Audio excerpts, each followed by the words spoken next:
Some helpful conversations with Luang Pramote. I'm not sure how to watch the mind as you teach it. Do you know what being angry is like? Do you know fear? Have you ever been worried, jealous, or upset? Yes, I have. How about happy or sad feelings? Do you know what those are like? Do you know what it is to want? Wanting this, not wanting that? Sure. Then you can watch the mind. Know what arises when it does. We are not to just sit and fixate our attention on the mind. We are to know what arises right after it has. If the mind is scared, know it. If the mind is excited, mean, happy, upset, just know it. Don't force anything. That's what watching the mind is about. There's really nothing to it.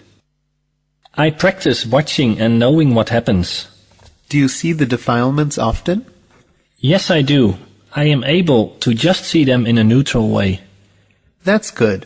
Whenever the mind is not neutral to what arises, just know that too. Just know things as they are. Your practice is fine, but keep at it diligently and be careful not to move in and interfere with the phenomena that arise. Also, when you're watching, you have a tendency to slip down towards the phenomena to watch them.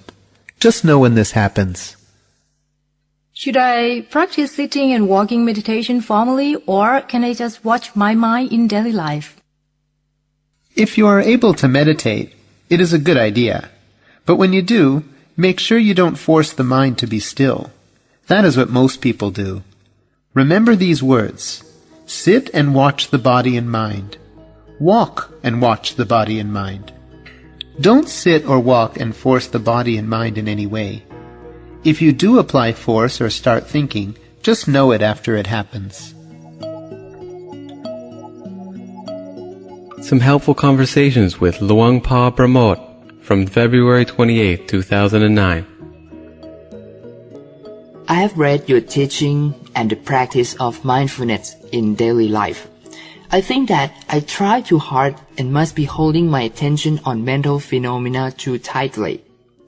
I know I'm supposed to just let the mind go, and then, when it gets lost in thought, just know it. I'm not sure if I'm truly knowing or just thinking. Don't worry about it. You're worrying too much. So the best practice for you is to know the mental states that arise after they have. Know when the mind is restless, and then quickly spot when the mind goes off to think. If the mind is happy, unhappy, nice or mean, just know it is as each arises. Only be the one that knows, right after the fact.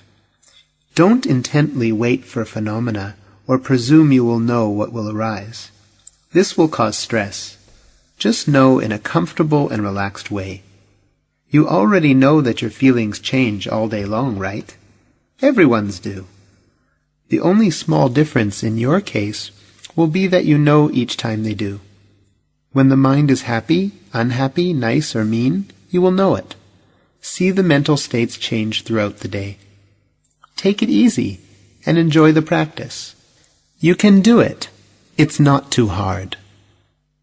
Often we catch ourselves lost in thinking for a moment, and then wonder, did I just know this correctly? Aren't I still just thinking? Here we need to know that we are doubting, or that we are curious. Knowing is always regarding the present moment. Just know there is doubt. If we know whatever arises in the present, we can't go wrong. I have been doing a bit of formal meditation, but not really keeping tabs on how long or how often. Mostly, I practice watching the body and mind when I'm walking somewhere or doing housework. Good. I'm noticing that mindfulness is arising more and more often. Sometimes, the mind is stable and unattached to phenomena. When a thought arises, mindfulness sees it and it drops off. But often it gets really stuck to the defilements. Then I criticize and judge myself. When the mind gets stuck in what arises, know it.